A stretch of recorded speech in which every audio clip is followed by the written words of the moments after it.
contar a piada então. Vamos lá, vamos fazer.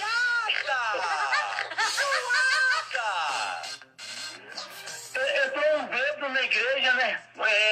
Um bêbado Rafael, com a garrafa cheia de cachaça.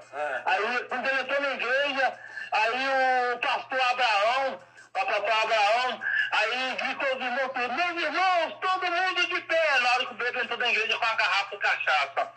Aí o bêbado ficou bem na linha de frente assim, né? Já com a garrafa de pinguim meio chapada assim, de um lado pro outro. Aí o pastor falou assim: ô meus irmãos, o negócio é o seguinte, quem for continuar bebendo, fica de pé. Quem for parar de beber, senta. Aí os irmãos tudo sentou, só ficou o bêbado com a garrafa de cachaça na mão. Aí o bêbado olhou para um lado, olhou, todo mundo sentado. Aí o bêbado falou assim: pastor, pastor, eu já vi que só nós dois vamos continuar bebendo. Aí que beleza.